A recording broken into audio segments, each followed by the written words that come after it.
are now tuning in to the King of Game, Tariq Elite on Tariq Elite Radio. Just twist around like a tornado, girl. Oh, what's up, family? Welcome back. Welcome back to the Tariq Elite Radio Show, and I'm your gracious host. I am Mr. Tariq Nasheed, also known as King Flex, also known as Tariq Elite, also known to the ladies as Denzel Sausageton. What's going on, fam? The phone number to call in is 818-850-5404. We're going to talk about what's on your mind on today's show, and we're going to jump right into it while I'm thinking about it. Let's see, the phone lines are lit up. Who we got on the phone? Who's calling? This is Will from Wisconsin. Will from Wisconsin. How you doing, Will? From Wisconsin. How you doing, man? What's on your mind, Will? I just want to let you know, man, I've been listening to your show, and you opened my eyes to a lot of things, and, you know, I just like what you're doing, man. I'm behind you 100%. Much respect, man. Thank you for the call, brother. Thank you so much. Yeah. No doubt. All right, fam. Now, sound like Will had some goddamn pit bulls fighting in the back or something. Y'all got to have it together. Let's not have all the noise in the back when you call up, fam. Let's see who we got here. What's up? Who's calling? Hey, King Flex, this is Alex from Fort Worth, Texas. Alex from Fort Worth. What's on your mind, Alex? Hey, you know, not to be the dead horse, but you know that NWA movie, you always say that white people go in white victim mode anytime you're a dog victim, but Jerry Heller, he had kind of went into white victim mode so that he heard his name on that No Vaseline. I thought that was very interesting. Oh, yeah. That was a very interesting scene. They were down when, you know, NWA was talking about killing niggas, slapping broads, and all that other stuff. But the minute somebody mentioned him, oh, hell. Oh, I got to sue. Oh, I got to call the Anti-Defamation League. And he went right into victim mode about how Ice Cube was hateful and the whole thing. But for those who haven't seen the movie, my man is talking about a scene in the Straight Outta Compton movie. Very good movie. I've seen the movie twice, man. Y'all got to see that movie and learn a lot of good game about just the music industry and just the legacy of NWA. But thanks for the call, fam.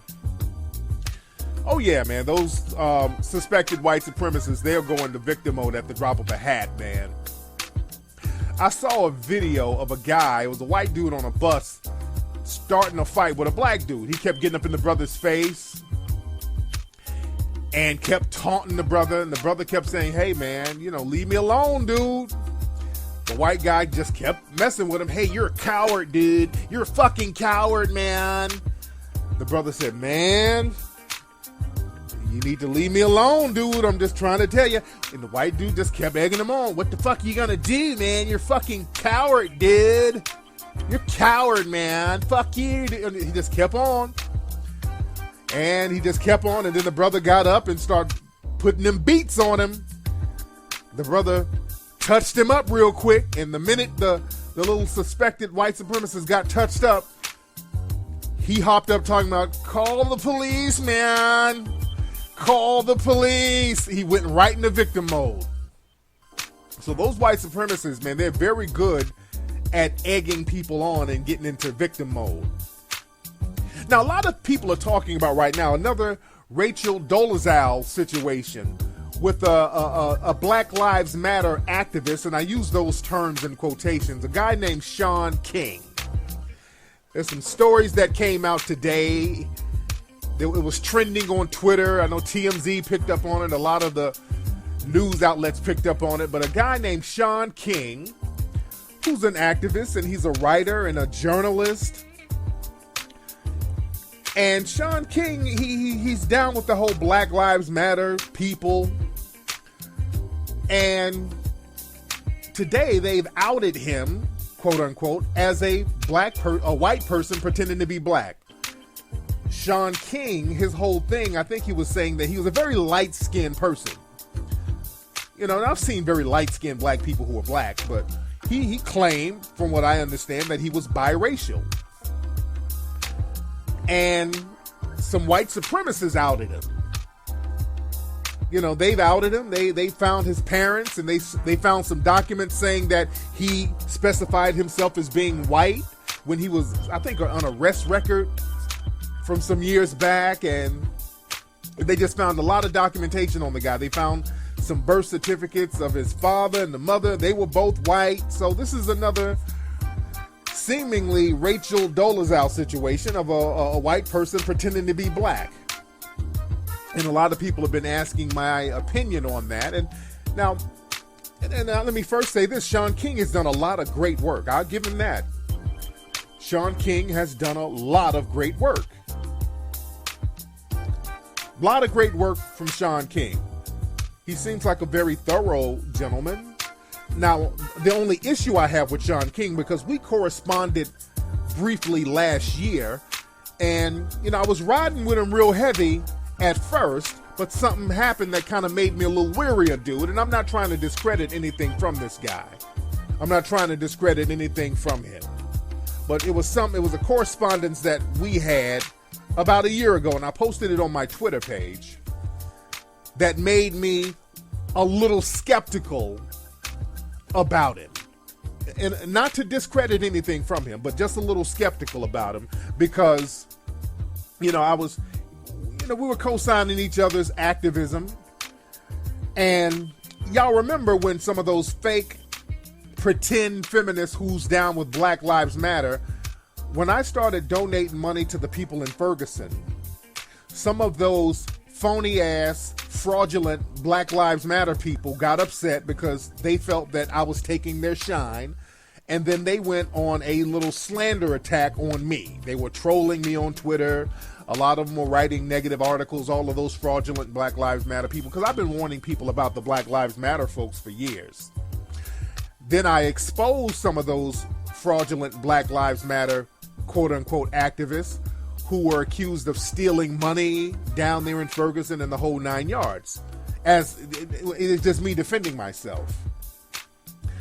And Sean King kind of played Captain Save-A-Ho for some of the fraudulent Black Lives Matter people. He kind of hit me up on Twitter like, hey man, you can't disrespect them, man. They're doing so much good work. I said, whoa, hold on. What you talking about? You don't see them making all of these crazy attacks on me, brother? What you talking? It's Sean King. I'm like, what's with the whole caping thing you talking about? So that made me look at him differently from that point on. Then I just couldn't co-sign anything from dude. Not to discredit my man's stuff. Not to discredit my man's stuff. But I looked at him a little differently. He was caping and co-signing some of the blatant fuckery coming from those Black Lives Matter frauds and pawns. So I said, okay, if he's down with that, man, okay. If he's co-signing that, I really don't know what's going on with dude. And again, the exchange is on Twitter. Y'all can see it now. This was a year ago. So now, a year later, comes to find out this guy, he's allegedly not even a real black person. And again, I'm not surprised with anything coming from that whole Black Lives Matter crew. Have you guys noticed there is nothing but fuckery coming out of that Black Lives Matter bullshit? Every week there's a new form of fuckery popping off from that whole Black Lives Matter crew. And that's by design. I've said it many, many times. Many of the people from Black Lives Matter and those associated with them, they are funded to just fuck up the energy, man. And again, now with the whole Sean King thing, he does a lot of great stuff. This guy's a great writer. He does a lot of stuff to expose white supremacy, and that's a good thing. That's why I low-key give him a pass. I want to low-key give him a pass because what we do, we need some more wispies. Like I said on my Ustream, we need some white crispies. We need some wispies, some white sellouts. We need some white double agents like we had back in the Jim Crow era. Back in the Jim Crow era, the black community utilized their white people or black people who could pass for either or. They utilized them. They utilized those type of people. And we could utilize some Sean Kings or people like that. We could even utilize some Rachel Dolezals. I hope I'm pronouncing that woman's last name right. But we need some people who are able to go in and out of white society.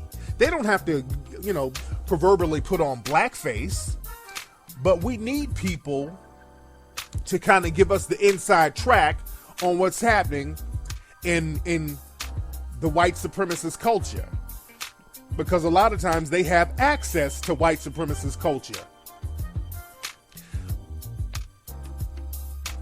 Back during the Jim Crow era, whenever there were about to be race riots, a lot of people in the black community, because they made buying guns and buying weapons illegal for a lot of black people, what happened was they would send the black people who could pass for white, they would send them into white society and get weapons and all that old stuff and bring it back to the black community. See, we need people like Shaun King doing that. Don't just pass for black just to lay up with sisters. Get some intel. Shaun King and people like Shaun King, go into the dominant white society, find out who the white supremacists are. And again, I commend people like Shaun King for talking about white supremacy and discussing a lot of the policies, and that's good. We need to put that shit in overdrive. You ain't got to play black, just stay white and just come on over here and give us some information. Stay white and just bring the information to us. We need more people like Tim Wise. That's why I respect Tim Wise. I love Tim Wise. Tim Wise is white. He acknowledges that he's white. He gets a lot of information and brings it to us and brings it to the masses. So that's what we need. We need more of that. Let me get some calls here. What's up? Who's calling? We need more people. Man, hello. Yo, Tariq, what's good, man? What's up? Who is this? Yo, this is Bali from Little Rock. Hey, man, what's on your mind, dog? Hey, what's going on, man? Now, I kind of wanted to get your thoughts on the whole Black Lives Matter situation. They recently released a video with them talking to Hillary Clinton. Yeah. And, in my opinion, she kind of exposed them, but not really having a thorough agenda on what they really wanted to get accomplished if she became president. So I kind of want to get your thoughts on that whole situation. I'll touch on that. I'll touch on that right now. Thanks for the call, man. Now, my man made a good reference. I was going to talk about that in a second. Some of the so-called Black Lives Matter people met up with Hillary Clinton. And the way it looked, I don't know if it was staged or not, because the whole thing could have been staged. It could have been arranged. Because my thing is this. I question everything. Now, Hillary Clinton, she was the former first lady, so this woman has security. So just some niggas running up on her, kind of ambushing her with questions. I'm kind of skeptical of that. This woman is a former first lady, so she has security. So I don't think that it's just a coincidence that these people ran up on her like that. I think that it was orchestrated. Again, these people are funded by George Soros, the Black Lives Matter people, and Hillary Clinton is funded by George Soros.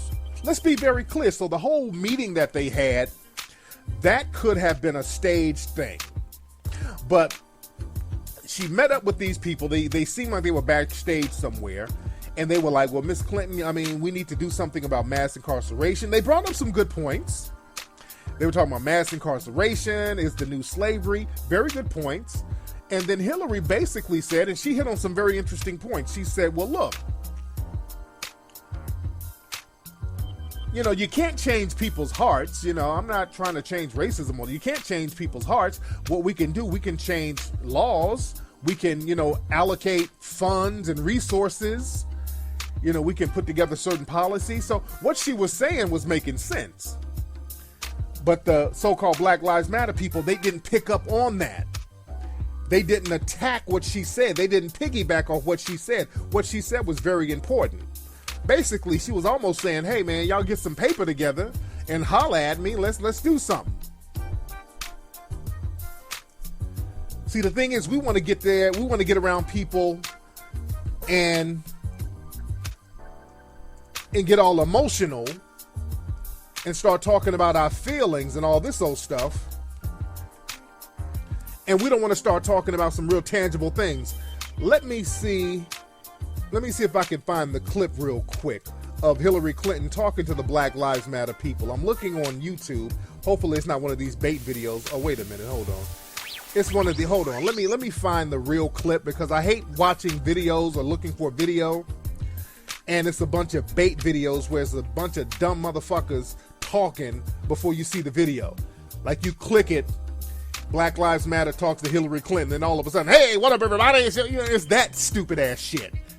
So hold on, let me play this. Black Lives Matter activists making their voices heard on the campaign trail. I want you to listen to some tense moments behind closed doors between Hillary Clinton and protesters. It was last week, and it was in New Hampshire. I say this as respectfully as I can, but if you don't tell black people what we need to do, then we won't tell you all what you need to do. I'm not telling you. I'm just telling you to tell me. What I mean to say is... Okay. Now, there's the black dude and some Black Lives Matter chicks standing next to this black dude, and they're talking to Hillary. Hillary just said, I need you to tell me. I don't disagree with that.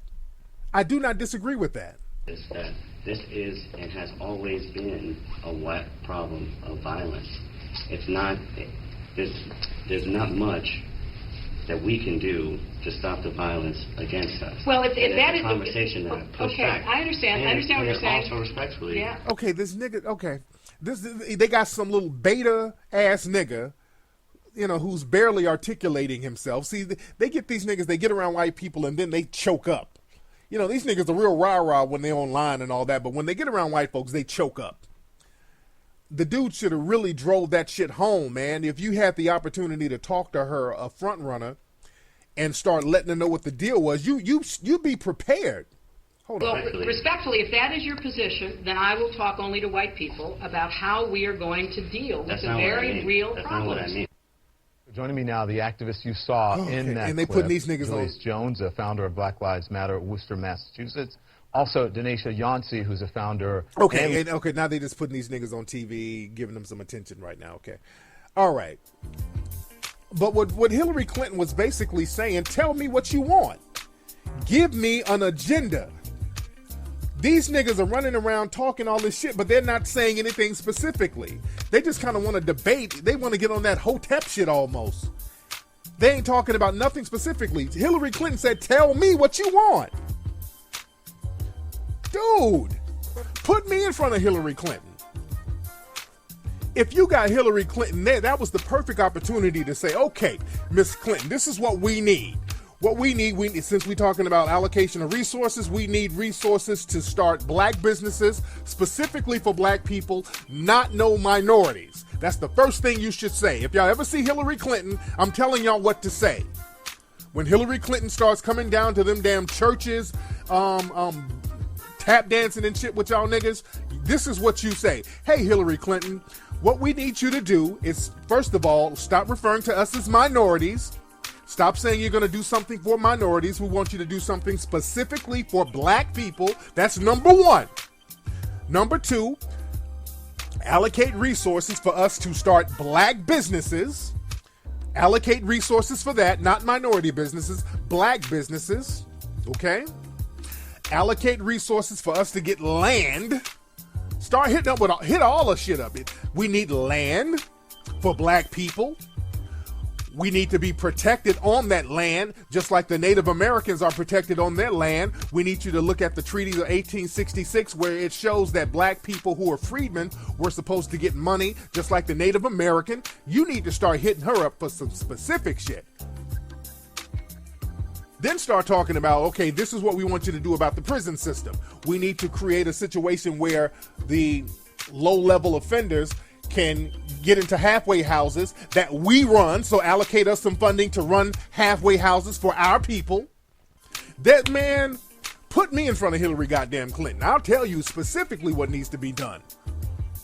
Y'all got to get real specific and stop talking all this, but we want justice. We just want to be loved, because really y'all niggas just want attention. A lot of these niggas roll up and they just want attention and a pat on the goddamn head. They bundled and blundered a great opportunity, man. That was a great opportunity to really bring something to the table, and the motherfuckers dropped the goddamn ball. And now they all on CNN grinning, smiling like they done something. See, that's the thing. A lot of these niggas, man, these Black Lives Matter cats, they go out here and just bumble and blunder and really do nothing and then walk around with this smug look. Hey, I'm out here in Ferguson. Hey, I just talked to Hillary Clinton. You didn't do nothing. You didn't accomplish a goddamn thing, man. And I think that's almost by design, man. They're put out there to not accomplish shit. My God. What's up? Who's calling? What's up? This is Hakeem from Philadelphia. Hey, Hakeem. How you doing, fam? I'm good. How are you? What's on your mind, Hakeem? I'm good. I just wanted to add something to the conversation about the Black Lives Matter performance, the tap dance on television where they were talking to Hillary Clinton. Yeah. Yeah, it was just it was an embarrassment, man. They were just happy to be in front of the cameras, and I saw as soon as they started talking about feelings and passion, and they wanted to know her personal, what passion she has for the issue, and it's just a bunch of nonsense, man. Fuck a passion, man. Exactly. Oh. Have passion for the blood in the streets of your people. Like, you can't expect these people to have passion for you or love or compassion or whatever they're talking about. Dude, it was just an embarrassment, man. It's like all touchy-feely. Yeah, man, real talk. Thanks for the call. But yeah, they talking about passion and how you feel, and Hillary is like, hey, I can't really change people's hearts now. I can't stop racism, which is real-ass talk. What Hillary Clinton said was some real shit. I can't stop racism. The white supremacy is ingrained in our culture. I'm not in the stop white supremacy business. Now, whenever the white supremacists come to me talking about, hey, what about black people? No. If you want to get in the conversation, suspected white supremacists, you need to tell me what you're going to do about white supremacy. Well, then they start talking in circles, but I just make them get the fuck out of my face. My job is to empower melanoid people so that we can protect ourselves from systematic white supremacy. I ain't trying to change nobody's heart. I'm not looking for a pat on the head. If you're a white supremacist, more power to you. But I want to protect enough of my people so that we're not affected by you, so our children are not being killed by you, white supremacists, so the women are not found hung in damn jail cells by suspected white supremacists. That's my thing. I'm trying to protect. I want to create an environment that protects us from that. And it starts with economics, because they're targeting us because our economic game is not on fleek. Our economic game is off. So when we talk to the Hillary Clintons and the Bernie Sanders and all these people, we need to talk about first what type of resources they can allocate to the black community to empower businesses. That's the number one thing we need to be talking about with these people. Y'all stop talking about all that. Well, we want equality, we want justice. Those things are immeasurable and intangible. Those are just ideas. Let's talk about specifics, man. And know how to hit him up like Donald Trump. Donald Trump, and I think he's a joke. Donald Trump is just out here trolling. But he was running around talking about, well, Obama hasn't done anything for black people. Now, whenever they say that, whenever Donald Trump or somebody says that, immediately go into code mode. What you need to do is say, hey, Donald Trump, what should Obama do for black folks? Immediately ask another question. When they start talking that, we got to get into code mode, family, and stop playing around with this thing. Because, see, the white supremacists, they stay on code. That's why they're getting on Sean King's ass. See, Sean King broke the white supremacist code. As a person in the dominant society who's supposed to uphold the system of white supremacy, you're not supposed to be a traitor to that system. See, Sean King is a white dude. They don't give a shit about him passing for black and all that. They don't give a shit about that. There's a whole bunch of white cats out here rapping and doing all this shit. They call them wiggers. There's so-called wiggers all over the place. There's white girls getting braids and all that. They don't give a shit about that. They really don't give a damn about a white dude acting black or passing for black. They don't care about that. The white supremacists could care less. What they're upset about is a person from their side turning on them. That's what they're really upset about. He broke the code. You're not supposed to tell on other white supremacists. That's why they're going in on Sean King. That's why all of these far-right conservative white supremacist suspect websites are going in on that dude heavy because he broke the white supremacist code. That's why you rarely see people in the dominant society publicly go against white supremacy. Even during the Zimmerman trial, nobody was really publicly going against Zimmerman like that. A lot of people in the dominant society really on a one-on-one level just putting themselves out there going against Ferguson and those cops. You had people out there marching, but half of them were undercover cops. There was a story that came out a couple of days ago that shows that most of those marches have undercover police, and some of those so-called Black Lives Matter people, they got files on them. Of course they got files on them because they're funded by the white supremacists, and the white supremacists want to make sure that they don't turn. They don't want to put all these Black Lives Matter people out there, put their money behind them, and put them on TV, and then all of a sudden they flip and they turn. They want to make sure that their investments are right on track. That's why they got a file on them. Remember, they had files, FBI files on the NAACP. And NAACP is basically funded by the white supremacists. Damn near 100% funded by. It was started by white people. So just because they fund these people, don't think that they won't keep tabs on them and then ultimately turn on them. And that's another thing. These Black Lives Matter people, and they keep learning the hard way. They think just because the white supremacists are funding them that they won't throw them to the wolves after they're done funding them. That's a trick black folks have never learned.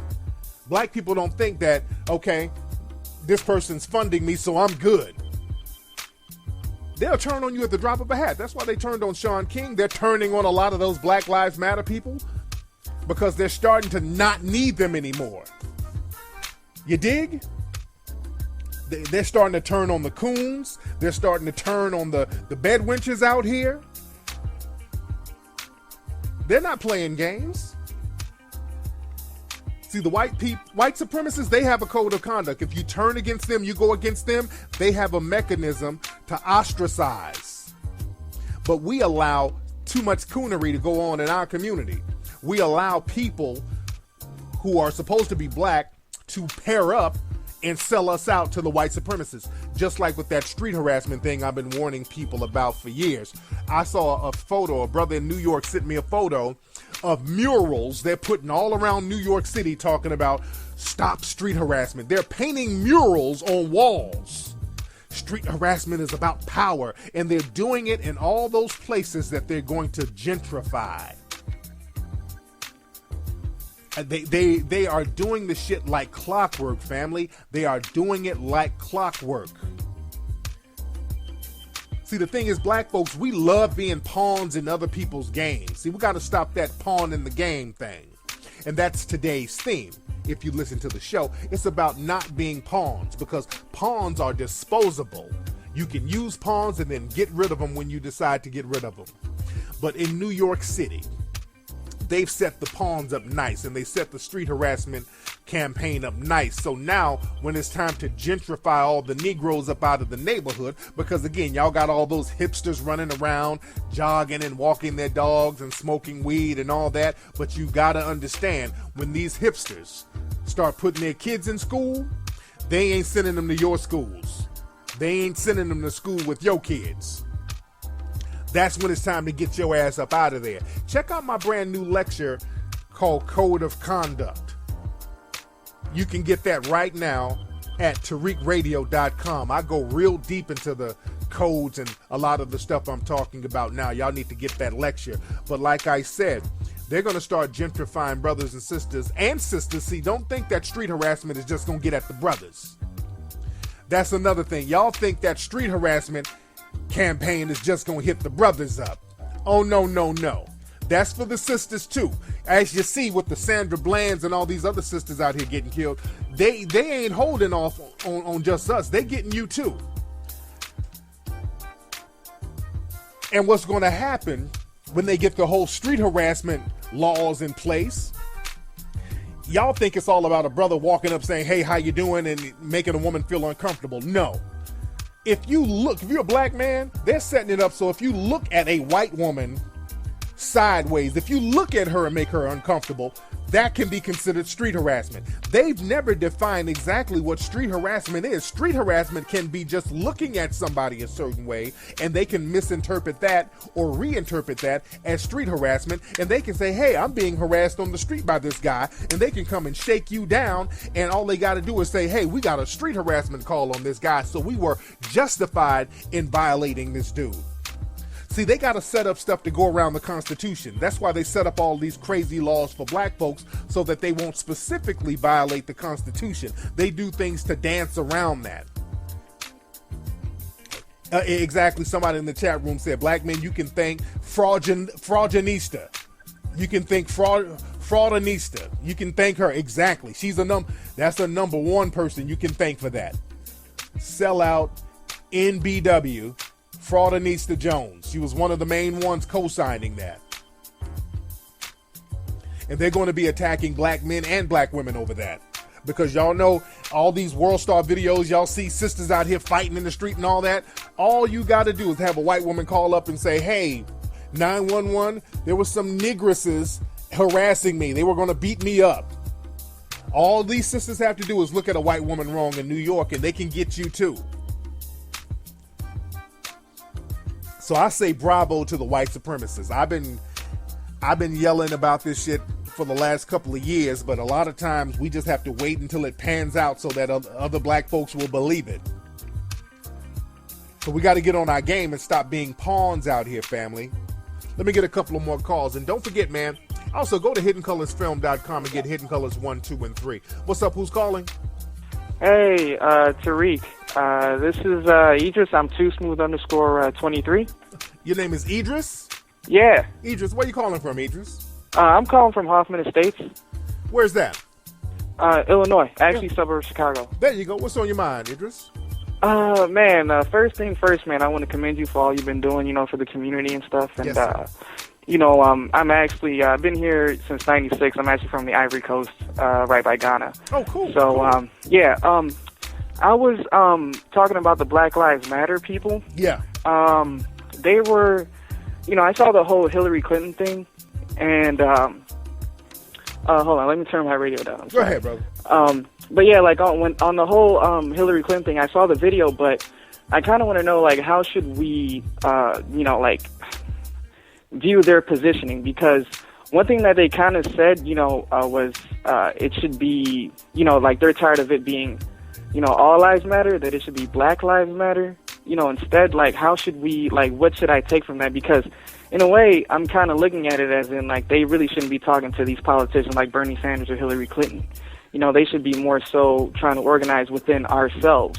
No, we can hit the politicians up. No. We're very much within our right to hit these politicians up because, hey, they want us to vote. You want us to vote? Give us something. See, we go out there and all they got to do is come to the black church and sing and eat some sweet potato pie. And then we are like, oh, white mama. And then we go run and vote. Man, I saw a video with John McCain. I think it was John McCain. He went to an Indian reservation. They ran his goddamn ass off that reservation. Them motherfuckers, those Native Americans started going, woo! They started going in on his ass, man. They almost got some bows and arrows on his ass. They ran John McCain's ass off that goddamn reservation. They're like, well, don't come over here with that bullshit. We got to start doing that too. But they come around us with our hearts melt. They come around us, our hearts melt. We just love them. But go ahead, brother. Right. Yeah, no, but I was talking about, like, what, like, for example, what Dr. Claude Anderson talks about, like, in terms of group economics. And one thing that I support that he said was about how, he talks about how, us as black people should get together and we should form a voting bloc. Yeah. And I feel that, I understand what the Black Lives Matter people are trying to do, but, explain to me what they're trying to do.